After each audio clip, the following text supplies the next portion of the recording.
स्वागत करती हूँ विद्यार्थी मित्रों आप सभी का माँ आशापुरा विद्या संकुल के ऑनलाइन बैच। आज हम कक्षा 11 में हिंदी विषय में प्रयोजन मूलक हिंदी का अभ्यास करेंगे। विद्यार्थी मित्रों सबसे पहले हमें जो आगे पढ़ा था उसका क्या करेंगे, पुनरावृत्ति, फिर आगे का अभ्यास करेंगे। आगे हमने क्या देखा था कि जो प्रयोजन मूलक हिंदी है उसका कार्य है मुख्य वक्ता को कथन श्रोता तक पहुँचाना, उसे संप्रेषण कहते हैं, यानी कि भेजना या पहुंचाना। संप्रेषण का अर्थ क्या होता है कि बोलने वाले व्यक्ति जिस अर्थ में अपनी बात कहता है उस सुनने वाले का उसी अर्थ में पहुंचे, यानी कि जो व्यक्ति बोलता है वो सामने वाले व्यक्ति को उसी अर्थ में पहुंचे। और क्या देखा था कि भाषा के मुख्य दो प्रकार होते हैं, सामान्य व्यवहार की भाषा जो हम सामान्य व्यवहार में जो बोलचाल करते हैं, और दूसरी होती है साहित्यिक भाषा। सामान्य भाषा के लिए हमको तालीम की जरूरत नहीं पड़ती, लेकिन जो साहित्यिक भाषा होती है उसके लिए हमको तालीम की जरूरत पड़ती है, यानी कि जो साहित्यिक भाषा होती है उसके लिए औपचारिक शिक्षा की जरूरत पड़ती है। और जो प्रयोजन मूलक हिंदी है वो राजभाषा में भी उपयोग की जाए, यानी कि जो राजभाषा में जो कामकाज होता है उसमें प्रयोजन मूलक हिंदी है उसका उपयोग किया जाता है। अब हम आगे का अभ्यास करेंगे। प्रयोजन मूलक हिंदी के मुख्य कितने आयाम, 3 आयाम माने जाते हैं। सबसे पहले विषय वस्तु का आयाम, दूसरा है मौखिक लेखित आयाम और तीसरा है शैली का आयाम। सबसे पहले हम विषय वस्तु का आयाम इसके बारे में देखेंगे।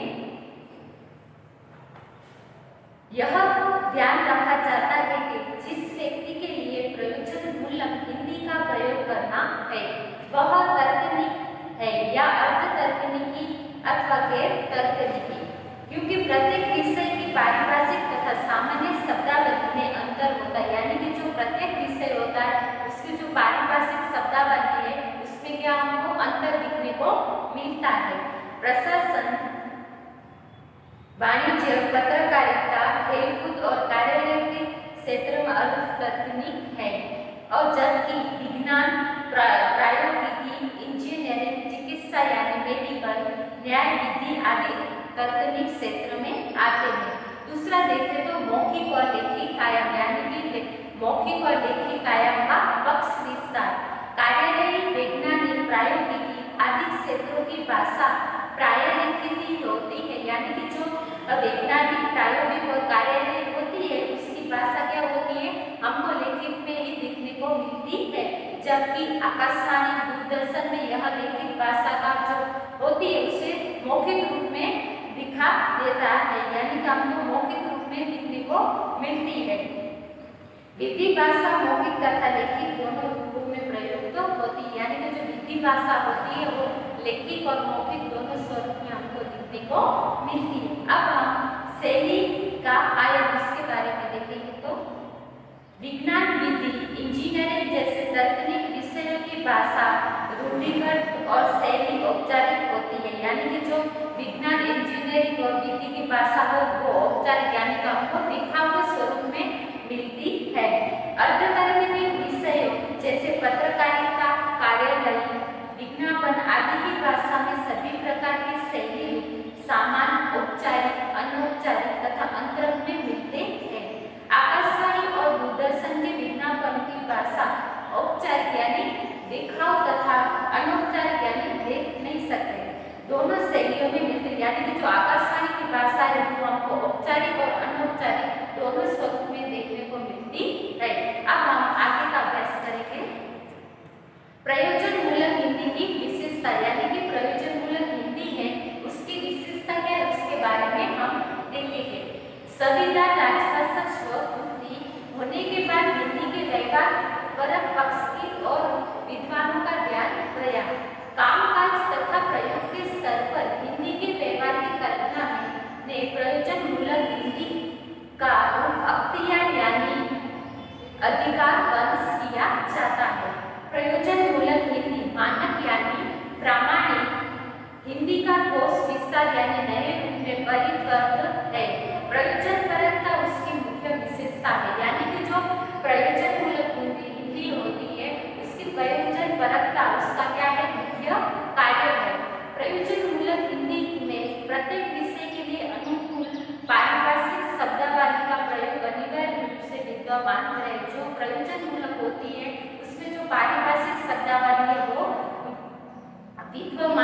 रहता है। प्रयोजन मूलक हिंदी की भाषा की सटीक, सुस्पष्ट, गंभीर, सरल अभिधाप्रदन और एकार्थ होती है, जिसके कहावतों, मुहावरों, उक्तियां, अलंकारों तथा प्रतीकों के लिए कोई स्थान नहीं है। अब हम प्रयोजन मूलक हिंदी की प्रयुक्तियों के बारे में देखेंगे। आप जान चुके हैं कि भाषा का प्रयोगगत रूप ही प्रयोजन मूलक हिंदी, यानी कि जो आप जान चुके हैं कि जो प्रयोजन मूलक हिंदी है उसका प्रयोगगत रूप है, जो विशिष्ट संदर्भ, शैली और क्षेत्र की भाषा के आधार बनता है, यानी कि जो क्षेत्र, संदर्भ और शैली होती है उसमें क्या बनता है, उसका आधार बनता है। भाषा के ये विभिन्न रूप भाषा की प्रयुक्तियां कहलाती है, यानी कि जो भाषा के विभिन्न रूप होते हैं उसे क्या कहती है, ये भाषा की प्रयुक्तियां कहलाती है। इस दृष्टि से कार्यालय, बैंकिंग, इंजीनियरिंग जैसे कार्य क्षेत्रों में प्रयुक्त भाषा के रूप को क्रमशः कार्यालय प्रयुक्ति, बैंकिंग प्रयुक्ति तथा इंजीनियरिंग प्रयुक्ति कहते हैं, यानी कि जो कार्य क्षेत्रों में यह प्रयुक्ति भाषाओं का रूपों में क्रमश रूप होता है उसे क्या कहते हैं, ये कार्यालय प्रयुक्ति, बैंकिंग प्रयुक्ति और इंजीनियरिंग प्रयुक्ति कहते हैं।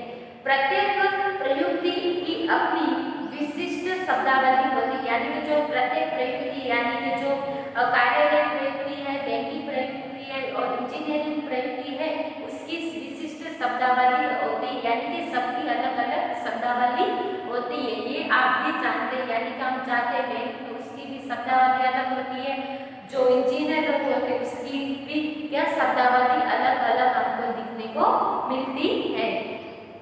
एक कार्य क्षेत्र में प्रयुक्त शब्द का एक ही सुनिश्चित अर्थ होता है। प्रयोजन मूलक हिंदी की प्रयुक्तियां का सुनिश्चित अर्थ होता है। सुविधा के लिए प्रयोजन मूलक हिंदी की प्रयुक्तियां का निम्नलिखित 4 प्रकारों में बांटा जा सकता है। सबसे पहले हम देखें तो कार्यालय हिंदी, तकनीकी हिंदी, वाणिज्य हिंदी और जनसंचारी हिंदी। सबसे पहले हम कार्यालय हिंदी के बारे में देखें तो सरकारी प्रशासन काज में प्रयुक्त होने वाली हिंदी का रूप कार्यालय हिंदी, यानी कि जो सरकारी कामकाज होते हैं उसमें जो हिंदी भाषा प्रयुक्त होती है उसे क्या कहते हैं, कार्यालय हिंदी कहते हैं। कार्यालय हिंदी, कार्यालय की प्रयुक्ति में एक शब्द अपूर्ण वाक्य भी पूरे वाक्य का अर्थ देता है, यानी कि जो कार्यालय होता है उसमें जो प्रयुक्ति एक होती है उसे पूरे वाक्य का अर्थ देता है, जैसे कि तत्काल, गोपनीय, अवलोकनार्थ, आवश्यक कार्रवाई के लिए आदि।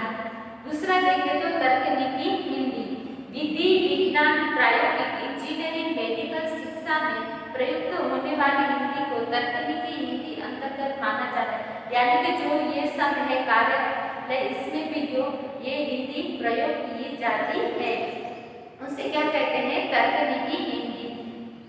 संकेतों और प्रतीकों का प्रयोग वैज्ञानिक प्रयुक्ति की विशेषता, यानी कि जो संकेत और जो प्रयुक्तियां होती है वो क्या है, वैज्ञानिक प्रयुक्ति की विशेषता है। प्रतीकों यानी कि संकेतों और प्रतीकों का प्रयोग वैज्ञानिक प्रयुक्ति की विशेषता मानी जाती है। संकेत प्रायः रोमन या ग्रीक अक्षरों या चिन्हों के रूप में प्रयुक्त होते हैं, यानी कि जो संकेत होते हैं तकनीक हिंदी में वो क्या होते हैं, ग्रीक अक्षरों या चिन्हों में प्रयुक्त किए होते हैं, जैसे कि अल्फा, बीटा और गामा का प्रयोग धनवत परिमाण तथा CNG आदि शब्दों का वैज्ञानिक प्रयुक्त में विशेष अर्थ होता है, यानी कि ये 3 शब्द है उसका वैज्ञानिक जो प्रयुक्त होता है उसका विशेष अर्थ माना जाता है। अब हम वाणिज्य हिंदी के बारे में देखें तो बैंक, मीडिया तथा व्यापार व्यवसाय में प्रयुक्त हिंदी वाणिज्य हिंदी कहलाती है, यानी कि जो बैंक और व्यापार होता है उसमें जो हिंदी का उपयोग होता है उसे क्या कहते हैं, वाणिज्य हिंदी कहलाती है। मुद्रा, उत्पादन, पूंजी, दिवाला, दलालिया, बिचौलिया आदि शब्दों का इन क्षेत्रों में अपना विशेष अर्थ होता है, यानी कि ये सब ये इसके हिंदी में इसका हिंदी में विशेष अर्थ होता है। बाजार की भाषा में दाल में आग लगती है,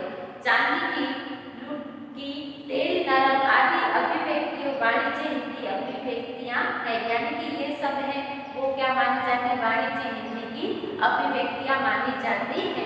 जनसारी जनसंचारी हिंदी, पत्रकारिता, आकाशवाणी, दूरदर्शन तथा विज्ञापन में आदि प्रयुक्त होने वाली हिंदी को जनसंचारी हिंदी कहते हैं, यानी कि जो पत्रकारिता होती है और आकाशवाणी और दूरदर्शन में जो हिंदी का प्रयोग होता है उसे क्या कहते हैं, जनसंचारी हिंदी। तत्काल संप्रेषण यानी भेजना उसकी मुख्य प्रमुख विशेषता है। विज्ञान की भाषा ध्यानाकर्षण होनी चाहिए, यानी कि जो विज्ञान की भाषा होती है वो ध्यानाकर्षण होनी चाहिए। इन क्षेत्रों में प्रयुक्त कुछ शब्द इस प्रकार है, यानी कि जो विज्ञान में जो शब्द प्रयोग होते हैं ये इस प्रकार है, जैसे कि मुक्तबाजी, एक दिवसीय मैच, टी20, चौका, पारी, फिरकी, गेंदबाज आदि शब्द उपयोग में लाते हैं। आज अनेक नए क्षेत्रों में हिंदी का द्वार खुले हैं, यानी कि आज जो प्रयोजन मूलक हिंदी हर एक क्षेत्र में उसका उपयोग किया जाता है, यानी कि बहुत ही उसका आगे निर्माण हो चुका है, खुले रहे हैं। इस सभी क्षेत्रों के प्रयुक्त प्रयोजन मूलक हिंदी में घटने का कार्य चल रहा है।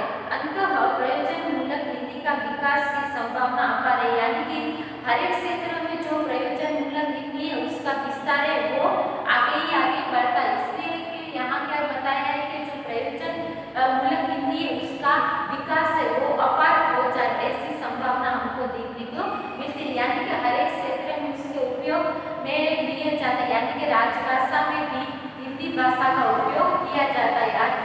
उद्योग और तकनीकी, अर्थ तकनीकी और कार्यालयों में भी हिंदी का उपयोग किया जाता है, यानी कि उसका अपार और विस्तार हो ऐसा संभावना हमको देखने को मिलती है। Thank you. विद्यार्थी मित्रों, हम एक बार शब्दार्थ देख लेते हैं।